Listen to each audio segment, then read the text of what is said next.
চবৰ হাত ভৰি ঠাণ্ডা পৰি গৈছে মানে সেই কুকুৰজনীৰ লগত কেনেকুৱা ঘটনা এটা ঘটিলে চাওকচোন আমি প্ৰটেষ্ট কৰিব যাওঁতে এখন নাটক এখন হৈছিল সৰুকে নাটকখন দেখিয়ে আমাৰ চকু আমি পানী ৰখাব পৰা নাই আৰু সেইটো অকল মোৰ নহয় দেই তাতে থকা গোটেইখিনি মানুহে চকু পানী ৰখাব পৰা নাই ঘাটে আমি গ'লেই দেখা পাওঁ পাথৰ মাৰি দিয়ে লাট মাৰি দিয়ে কোনোবাই হয়তো কেৰাচিন ঢালি দিলে কোনোবাই হয়তো গৰম পানী ঢালি দিলে এচিড ঢালি দিলে বেগাৰ মাৰি দিলে দেখিছোঁ দেই বিলাসী কুকুৰো বহুত পোহে মানুহে শ্ব' অফ কৰিবলৈ কাৰণে বহুত মানুহ এতিয়াও আছে লুকাইনো কি ৰাখিম আপোনাৰ পৰা আমাৰ পৰিয়ালতে আছে বহুত মানে ধৰক ধনী হয় তেখেত শ্ব' অফ কৰিবলৈ ডাঙৰ ডাঙৰ একদম বিদেশী কুকুৰ আনি থৈ দিছে কিন্তু কি কৰে সৰু সৰু কেনেলত তাতেই থৈ দিছে আৰু বিদেশী কুকুৰো কিনি কেনে দুদিনমান মৰম কৰে পুতলাৰ নিচিনা পুতলা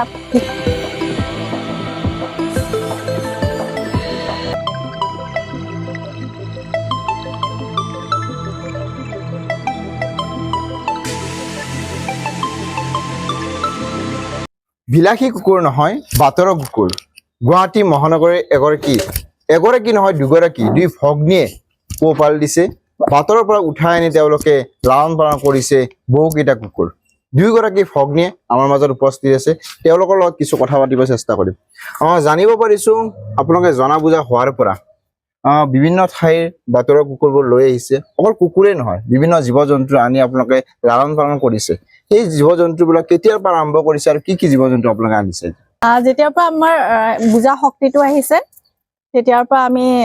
বায়ে ময়ে ভাবিলো যে চেষ্টা কৰি চাওঁচোন আমি যদি মানে বচাব পাৰো এটা প্ৰাণীকো যদি তেতিয়া কিজানি আমাৰ ভালে হয় এটা লাইফকো যদি বচাব পাৰো বহুতখিনি আমাৰ মনৰ শান্তি এটা আহে সেইকাৰণে তেতিয়াৰ পৰা আমি ধৰক ক্লাছ 6-7 এনেকুৱা টাইমৰ পৰা ট্ৰাই কৰি আছো আৰু এতিয়ালৈকে চলি আছে চেষ্টাটো কি জীৱ জন্তু আপোনাৰ ঘৰত আনিছে আজিলৈকে আমি বান্দৰ বচাই পাইছো তাৰপিছত মুৰ্গী বচাই পাইছো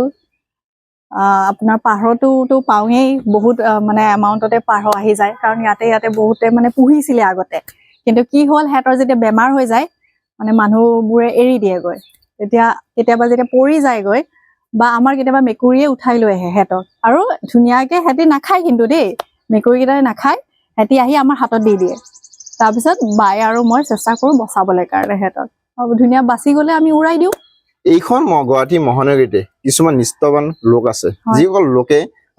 আজি পৰ্যন্ত ৰাস্তাৰে গৈ থকা কুকুৰবিলাক বাটৰ কুকুৰবিলাকক শিলগুটি মাৰে লাঠিৰে কোবাই কিছুদিন এটা ডাঙৰ ঘটনা এটা ঘটিছে এটা পৰিয়ালৰ ভিতৰৰ গেটৰ ভিতৰৰ পৰা বাহিৰৰ পৰা এটা কুকুৰক মানে একেবাৰে শেষ নোহোৱালৈকে মাৰি পেলাইছে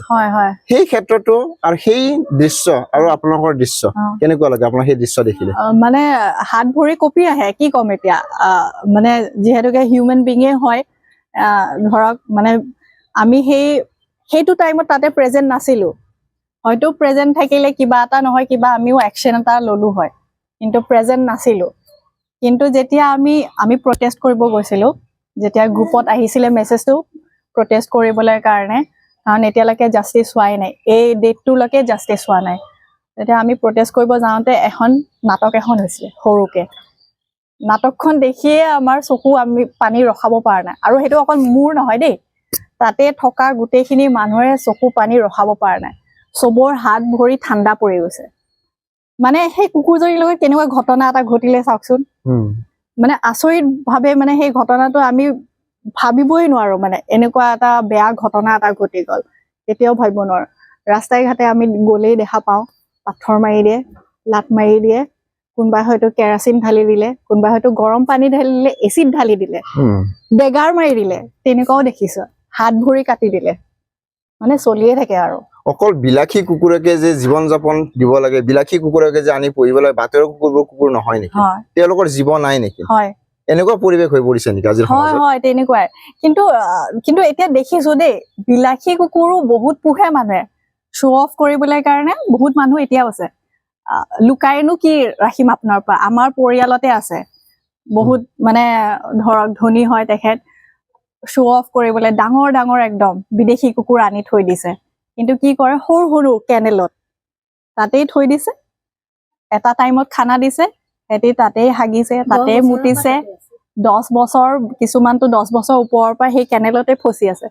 তাৰপিছত চিকিৎসাও ভালকে নহয় আৰু বেমাৰ হৈ মৰি থাকে তেনেকে আৰু বিদেশী কুকুৰো কিনি কেনে দুদিনমান মৰম কৰে পুতলাৰ নিচিনা পুতলা কিছুমান ল'ৰা ছোৱালী আছে মোক পুতলা এটা লাগে, মাক বাপেকে কি কৰে চফ্ট টয়টোতো কিমান কিনি দিম, এটা পুতলা কুকুৰ মেকুৰীকে কিনি দিওঁচোন দোকানৰ পৰা, কিনি দিলে 2 দিন খেলিলে,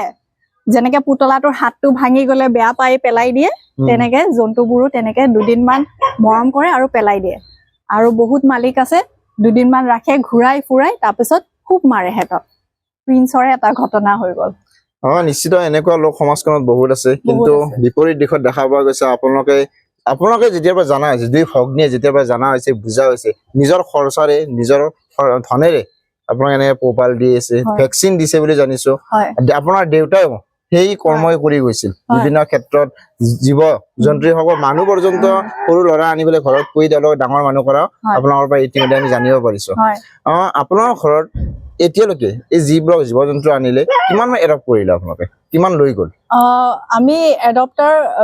বহুত কমে পাওঁ, কাৰণ আমিও নিজেও অলপ বেছিকে চালা জাৰা কৰো, মিছা কথা নকওঁ। মানে আমি চাওঁ যে ঘৰখন কেনেকুৱা হয়, মৰমীয়াল হয় নে নহয়, ভালকে চাব নে নাচায়, নে পুতলা হিচাপে লৈ যাব। ভালকে যদি চাই তেতিয়া আমাৰ পৰা এডপ্ট কৰিবলৈ আমি কওঁ যে এডপ্ট কৰি লৈ যাম। আৰু সেইখিনি পৰিয়ালৰ লগতো আমাৰ কণ্টেক্টটো থাকেই। এডপশ্যন হৈছে ভালে মানে হৈছে। এতিয়া কিন্তু ৰিচেণ্টলি আমি যোনকেইটা 15টা নতুন একেবাৰে জন্ম হোৱা পোৱালি ললো, তাৰে আপোনাৰ 15টাৰ আপোনাৰ 8টা মান এডপ্ট হৈ গ'ল আৰু 7টা মান আছে। ল'ৰাকেইটা পটককে এডপ্ট হৈ যায়, ছোৱালীকেইজনী এডপশ্যন নহয়। সেইকাৰণে আমি চবকে কৈছো, কোনোবাই যদি এডপ্ট কৰিবলৈ আহে আহক, এডপ্ট কৰক। আৰু লাগিলে ফিউচাৰত যদি আপোনালোকে ভেকচিনেশ্যনৰ খৰচটো দিব নোৱাৰে, ষ্টেৰিলাইজেশ্যনৰ খৰচটো দিব নোৱাৰে, আমিয়ে দিম। আৰু বহুত যোনে এডপ্ট কৰি লৈ গৈছে সিহঁতিতো ধুনীয়াকে ৰাখিছে। যিহেতু আপোনালোকে এডপ্ট আনি কষ্ট কৰি আনে, বিভিন্ন ঠাইৰ পৰা আপোনাক উঠাই আনিছে, কিন্তু যিসকলে নিব বিচাৰে, এডপ্টৰসকলে নিব বিচাৰে, তেওঁলোকক আপুনি বিনামূলীয়াকৈ নিশ্চয় দিয়ে? হয়, বিনামূলীয়া, আমাক একো মূল্য নালাগে। সিহঁতক যে আপোনালোকে ঘৰখন দিব, সেইখিনি আমাৰ কাৰণে বহুত যথেষ্ট এটা। সেইকাৰণে একো 1 টকাও নালাগে আমাক। আৰু চেষ্টা কৰিব আপোনালোকে নিকিনিব, মানে এইটো যে হেছটেগ এটা আছে ডোন্ট শ্বপ এডপ্ট, সেইটো বুলিয়ে ক'ম। মানে ব্ৰিডাৰ্ছবোৰক আপুনি এনেই পইচা কেলেই দিয়ক, নিদিবচোন পইচা। আপুনি আমাৰ ৰাস্তাতে বহুত কুকুৰ মেকুৰী আছে, চৰাই চিৰিকটি বহুত আছে, সিহঁতকে ঘৰ এটা দিয়ক, সেইখিনিত আপোনাৰ মনৰ শান্তি বহুতখিনি আহিব। ব্ৰিডাৰ্ছক পইচা দিব, সিহঁতি সৰু সৰু আপোনাৰ কেজত জন্ম দিয়াই। বহুতকেইটা পোৱালীয়ে ছানলাইট দেখা নাপায়, উইণ্টাৰ দেখা নাপায়, খানা দেখা নাপায়, পানী অকণ খাবলৈ নাপায়, জন্ম দিয়াই থাকে, মেচিনৰ নিচিনা জন্ম দিয়াই থাকে। তাৰপিছত পোৱালীবোৰ বিক্ৰী কৰে কিমান টকাত, বহুত মূল্যত বিক্ৰী হয়। তাৰপিছত নাবাচেও বহুত পোৱালি, হয়নে নহয়? তাতকেতো আমাৰ লোকেল এটাকে আমি এডপ্ট কৰো, ৰাস্তাত আমাৰ বহুত আছে, তেনেকে এডপ্ট কৰো। নিশ্চিতভাৱে গুৱাহাটী মহানগৰীত এনেকুৱা বিভিন্ন নিকৃষ্টবান লোক আছে, যিসকল লোকে আজিও পৰ্যন্ত বাটেৰে গৈ থকা কুকুৰবিলাকক তেওঁলোকে শিলগুটি মাৰে, তেওঁলোকে মাৰ ধৰ কৰে। সেই একেটা সময়তে গুৱাহাটী মহানগৰীৰ 2 ভগ্নীয়ে তেওঁলোকৰ জনা বুজা হোৱাৰ পৰাই গুৱাহাটী মহানগৰীৰ ঘৰলৈকে বাটৰ পৰা কুকুৰ হওক, মেকুৰী হওক, বিভিন্ন জীৱ জন্তু লৈ আহিছে। আৰু সেই জীৱ জন্তুবোৰ তেওঁলোকে লালন পালন কৰি ডাঙৰ দীঘল কৰি এডপ্টাৰসকলক তেওঁ দি পঠাইছে। আৰু তাতে শেষ নকৰি তেওঁলোকে এডপ্টাৰসকলৰ যদি কিবা অসুবিধা হয়, সেই অসুবিধাসমূহ তেওঁলোকে ভেকচিন দিয়াৰ ক্ষেত্ৰতে হওক বা খাদ্য যোগান ধৰাৰ ক্ষেত্ৰতে তেওঁলোক কৰি আহিছে। গতিকে যিসকল ব্যক্তিয়ে কুকুৰ বা জীৱ জন্তু পুহিব বিচাৰে, তেওঁলোকৰ লগত যোগাযোগ কৰক। এই 2 ভগ্নীয়ে সৰুৰ পৰা তেওঁলোকে এই সমাজৰ হয় অফুৰন্ত মৰম থকাৰ বাবে, জীৱ জন্তুৰ প্ৰতি মৰম থকাৰ বাবে অফুৰন্ত, সেইবাবে তেওঁলোকে এনেদৰে পোহপাল দিব পাৰিছে। গতিকে আপোনালোকে এই ভিডিঅ'টো আপোনালোকে যোগাযোগ, কুকুৰ মেকুৰী হওক বা যিসকল জীৱ জন্তু যিসকল মুখেৰে ক'ব নোৱাৰে, এই জীৱ জন্তুসকলক মাৰ ধৰ কৰিব বাদ দি তেওঁলোকক মৰম কৰিব শিকক। নিজৰ ঘৰখনত যেনেকে নিজৰ ল'ৰা ছোৱালীৰ দৰে মা দেউতাক মৰম কৰে, ঠিক একেদৰে জীৱ জন্তু হওক প্ৰতিটো জীৱকে মৰম কৰিব শিকক। আৰু আপুনিও সেই মৰমবোৰ নিশ্চয় জীৱ জন্তুৰ পৰাই পাব। ধন্যবাদ।